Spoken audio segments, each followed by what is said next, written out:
Live from New Delhi, you're watching DD India Live, India's voice to the world. I am Akshay Dongre, coming up in the next 30 minutes. Trump-Putin hold historic talks in Alaska. Putin terms the talks constructive. Hopes understanding reached with Trump will bring Ukraine peace. Proposes Moscow as venue for the next meeting. Trump hails Alaska summit without mentioning ceasefire, says very few issues unsolved with Russia, advises Zelenskyy to make a deal with Putin. Rescue and relief operations underway on war footing in Jammu and Kashmir's Kishtwar. Death toll reaches to 60 in cloudburst tragedy. Chief Minister reaches Kishtwar, says PM Modi has assured all support. Devotion and celebration marks Janmashtami festivities across the nation. Day celebrates the birth of Lord Krishna, the 8th incarnation of Lord Vishnu.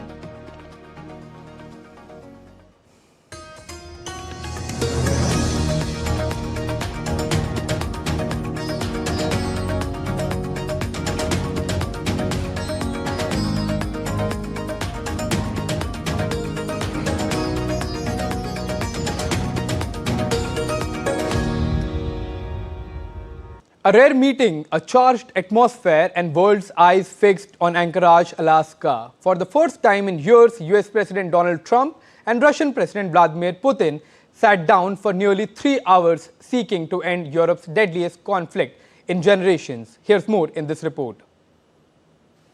Behind closed doors in Anchorage, the much-anticipated Alaska talks brought US President Donald Trump and Russian President Vladimir Putin face-to-face for the first time in 6 years.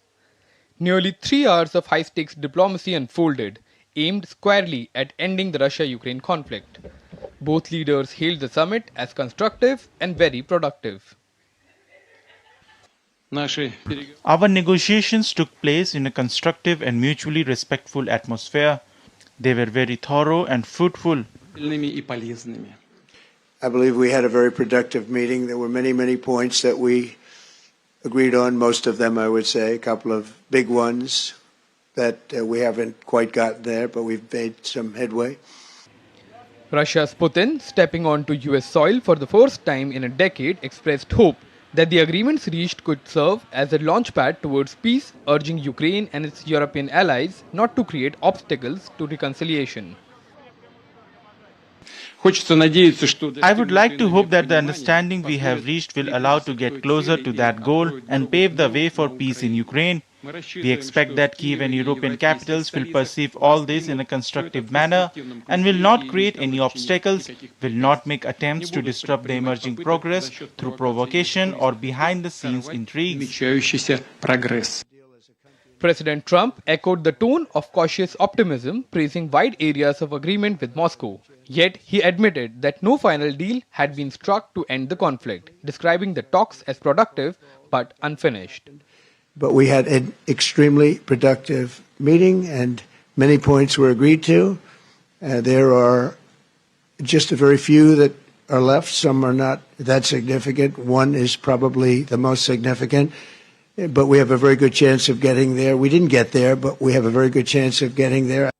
In a symbolic gesture, Putin extended an invitation for Trump to visit Moscow, extending the apparent invitation for their high-stakes summit in Alaska focused on resolving the conflict.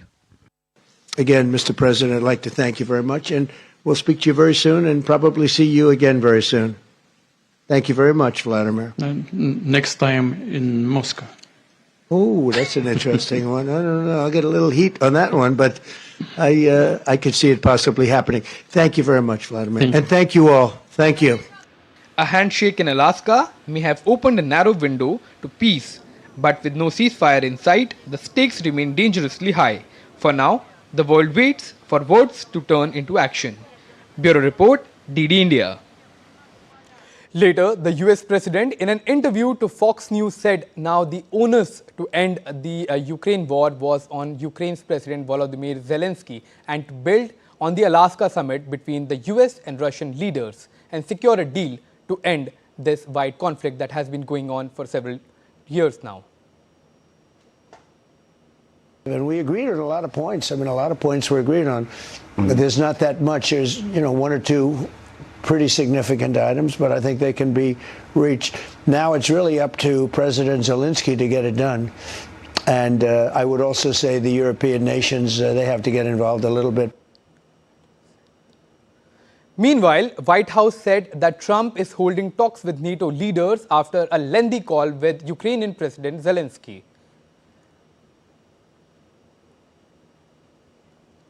Now, news from Canada. Around 10,000 flight attendants of Air Canada went on a strike early on Saturday morning after their union and the carrier failed to reach a new labor deal.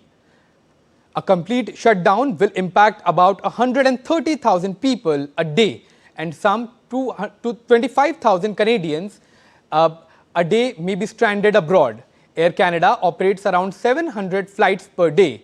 The strike is likely to reverberate across North America and beyond. Air Canada has also warned of disruptions to supply chain networks as the carrier's cargo unit operates in 50 countries with foreign hubs in London and Frankfurt.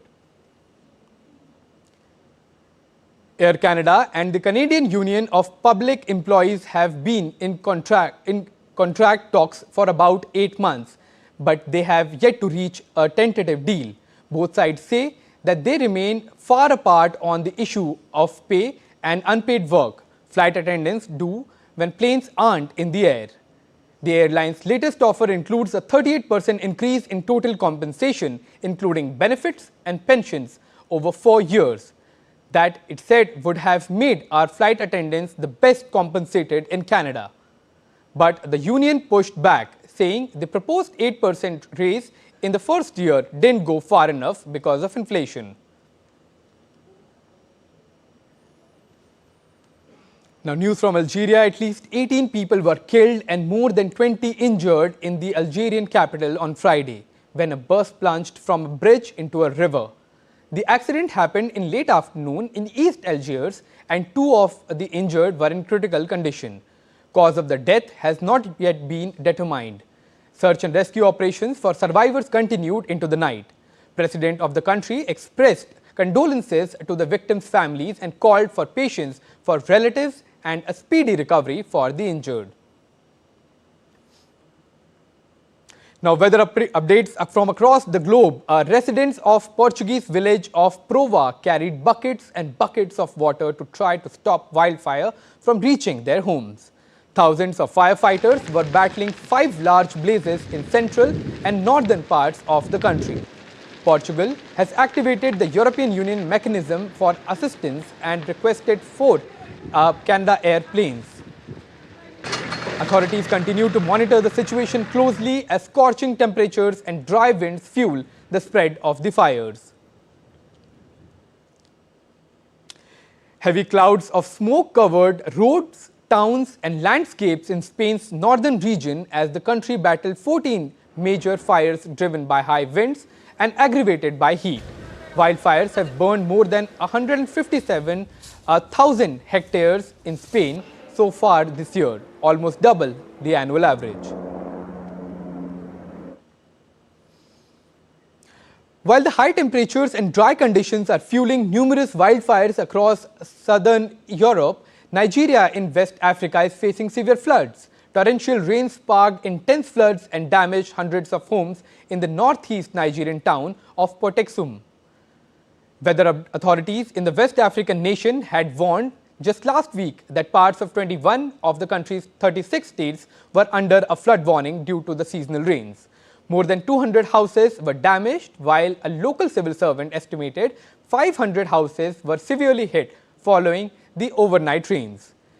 Heavy rains generally sweep through Nigeria between June and November, often triggering dangerous floods, where poor infrastructure and inadequate drainage often worsen the impact across Africa's most populous country. Meanwhile, in Pakistan, more than 320 people were killed in torrential rains in northwest region. Cloudbursts, flash floods, lightning strikes and building collapses amid heavy rain caused fatalities in the hills and mountains of Khyber. Worst hit was the Bunair area, where floods and heavy rains caused 100 deaths. Hundreds of others have been killed in recent weeks as Pakistan experienced more than usual rain during the current monsoon season, washing away roads and buildings. And in another news, a US senator on Friday announced an investigation into whether Meta AI chatbots were allowed to engage in potentially harmful online exchanges with children. Republican Senator Josh Hawley posted a copy of a letter to Meta chief executive Mark Zuckerberg demanding all documents and communications related to a report that its AI chatbot were permitted to have romantic and sensual exchanges with minors. The Senate Judiciary Committee, a subcommittee on crime and counterterrorism, will start an investigation into whether Meta generative AI products enable exploitation, deception, or other criminal harms to children. Meta was put on notice to preserve all relevant records and submit them to Congress by September 19th. The US Justice Department reached an agreement on Friday with Washington authorities over the control of DC Police Department after President Donald Trump placed it under federal government control to tackle violent crime. The deal was hammered out at a federal court hearing held after the District Attorney General sued Trump administration over what he called a hostile takeover of the city's police force. Trump placed Washington's Metropolitan Police Department under federal control on Monday and ordered the deployment of 800 National Guard troops onto the streets of the capital. Trump's Attorney General Pam Bondi then issued an order on Thursday to install a hand-picked official, the DEA chief Terry Cole, as emergency police commissioner. Brian Schwab, the Attorney General for Washington, responded with a lawsuit arguing that federal law governing the capital does not authorize this brazen usurpation of the district's authority. Now, news from Australia. Magnitude 4.9 earthquake struck near the east coast of Australia on Saturday. The quake was 10 kilometers deep. Earlier, the quake hit Queensland state that hit at a magnitude of about 5.7. There was no threats of tsunami to Queensland. Australia's weather forecast said in an alert to its website that more than 9,000 people felt the tremors, which recorded epicenter as the rural town of Kikivian, about 170 kilometers northwest of the state capital, Brisbane.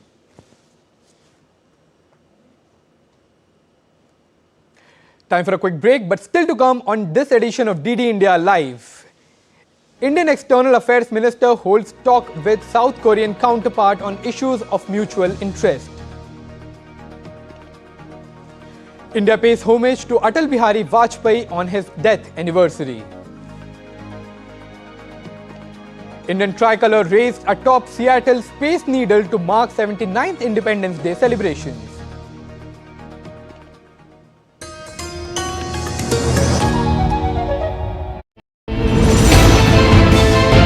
Geopolitics and trade deals. Economic challenges amid development. Hard work and the path to prosperity. It's the economy always. Between walkers, money is what money does and says. Supply creates its own demand. Between the bulls pulls and bears tears. When supply chains globalization and India rises to the podium. We'll get you centered with the economic brief at 8 p.m. every Thursday on DD India.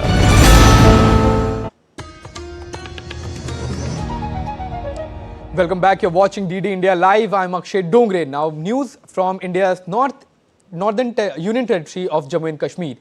The rescue operation has been intensified in J&K's Kishtwar district to retrieve the bodies from the debris. Death toll in the tragic incident has risen to 60 with an unspecified number of people still trapped.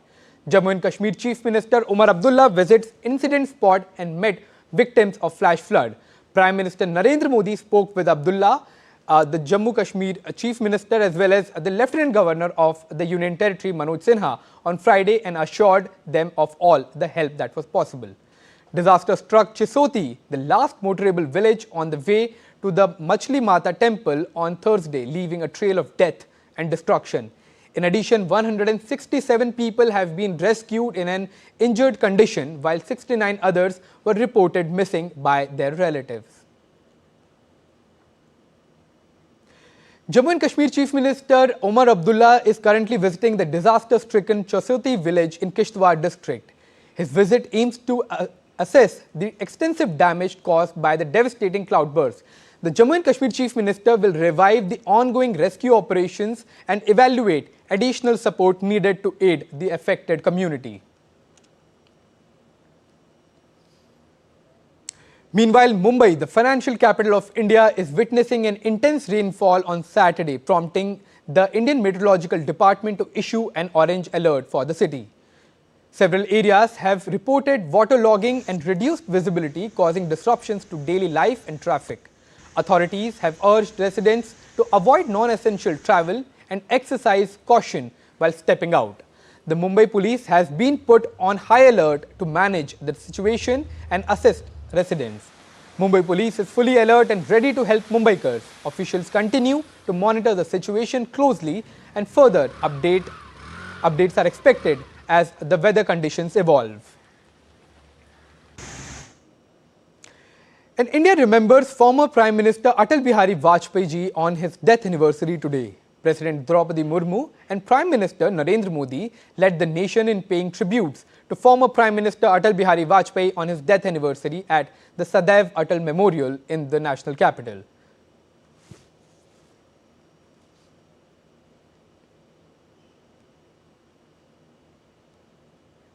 Speaker of the lower house of Indian Parliament, Om Birla, union ministers including Rajnath Singh, JP Nadda and Kiran Rijiju and the prominent people of all walks of life paid floral tributes to the former Prime Minister Atal ji.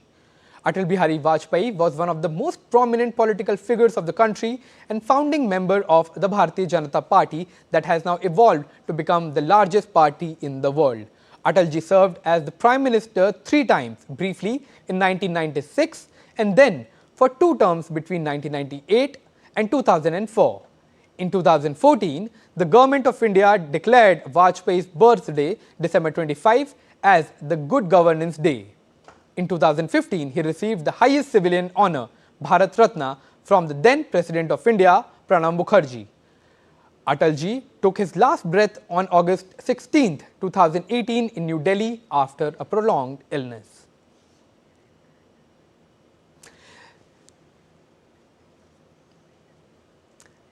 The melody of the national anthem, the waving tricolour and the shared emotion of the independence, all of this and more was felt just as strongly as the foreign shores of New Zealand at the Independence Day. Celebrations covered by our correspondent Soumya Sharma. Thousands of miles from the motherland, yet the tricolour flutters just as high.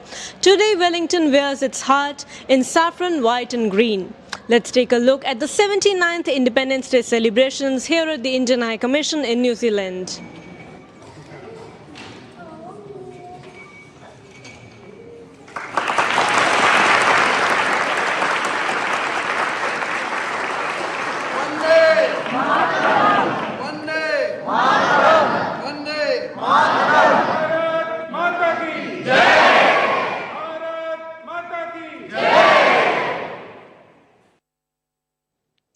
Under foreign skies, yet in the embrace of familiar colours, India's 79th Independence Day bloomed in Wellington.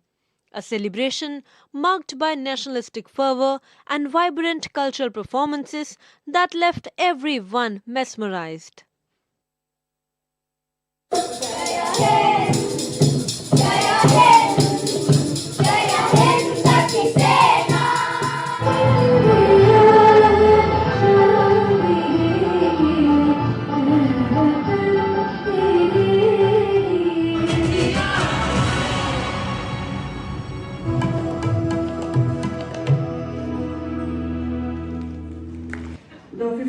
August is a date etched in our collective memory. During the long years of colonial rule, generations of Indians dreamt of the day of independence. Men and women, old and young, from all parts of the country, yearned to throw away the yoke of foreign rule. Their struggle was marked by robust optimism, which has continued to propel our progress since independence too. What does celebrating Independence Day here on New Zealand soil mean to you personally? As a New Zealand-born Indian, I am so grateful to be able to have the opportunity to have a moment at the High Commission for India and celebrate Independence Day. It means so much when you are New Zealand born to have a real strong connection to India, where my ancestral roots are and where I'm super proud to be an Indian. So ma'am, today was 79th Independence Day. What does it mean to you personally? It means a lot because it is a day we remember all the freedom fighters, the guidance of Mahatma Gandhi, and how our nation has progressed over the last 78 years, and we have all been part of that journey. So we have seen our nation grow in a very big way, and now we are the 4th largest economy in the world. It makes me feel very proud of everything. From New Zealand shores to India's soul, Indian patriotism and nationalism knows no boundaries. This is Soumya Sharma from Wellington for DD India. And the Independence Day celebration from New Zealand to Brazil now. The Consulate of India in Sao Paulo hosted the 79th Independence Day at the Swami Vivekananda Cultural Center with the members of the Indian community, diplomats and local dignitaries participating in the event.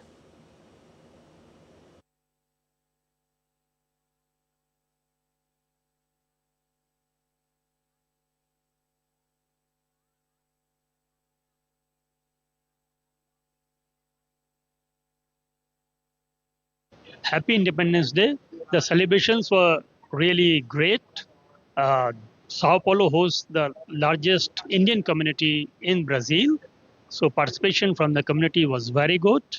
And the city of Sao Paulo honored our Independence Day by illuminating 2 of their iconic sites in the colors of Indian tricolor.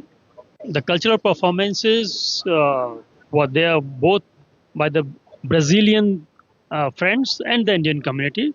A Brazilian artist played Vande Mataram on flute. Ladies from the Indian community performed on a patriotic song based on the theme of Operation Sindoor, and thereafter a Bollywood medley of patriotic songs was done by the other group.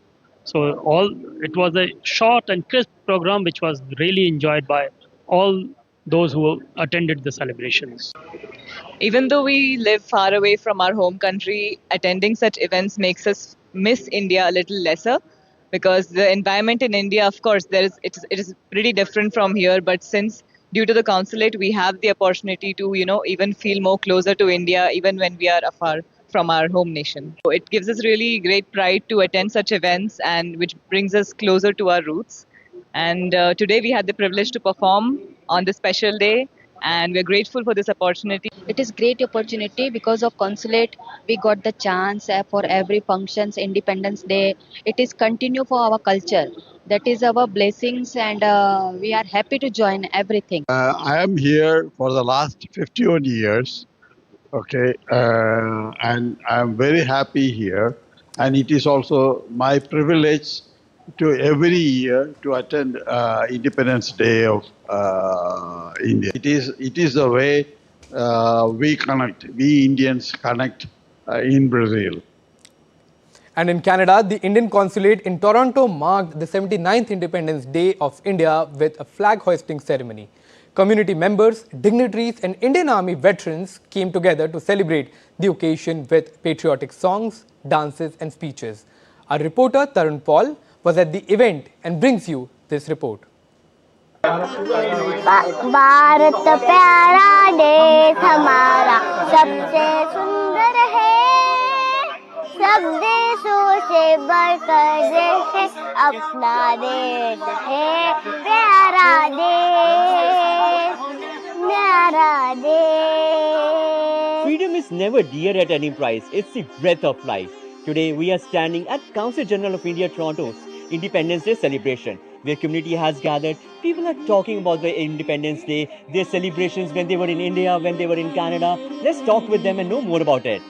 Dawn breaks over Toronto as the Indian tricolour is raised high. Its saffron, white and green brightening the sky. At 9 a.m. on August 15, the Council Journal of India in Toronto commenced a flag hosting ceremony to mark India's 79th Independence Day, one of countless. Now let's move on. India's External Affairs Minister Dr. S. Jaishankar held talks with his South Korean counterpart Cho Hyun, who is in New Delhi. During the talks, the two leaders discussed the issues of mutual interest. Cho Hyun recently spoke with Dr. Jaishankar discussing deepening bilateral ties between the two countries. South Korean Foreign Minister's visit is part of India's efforts to boost its engagement with Asia, particularly in the Indo-Pacific region. He was previously India's ambassador from 2015 to 2017 and has expertise in multilateral diplomacy.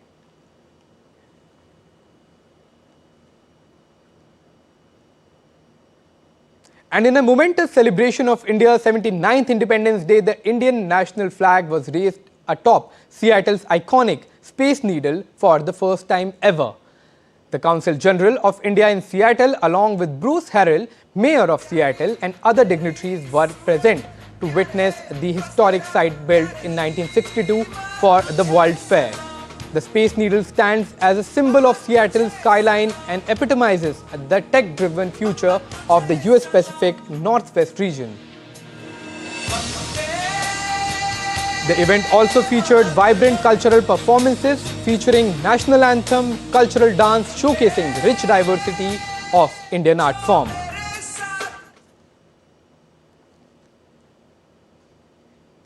Well, that's all for this edition of DD India Live. We'll be back with more news as it breaks here on DD India. I'm Akshay Dongre. From all of us here in New Delhi, thanks for watching DD India. Keep watching.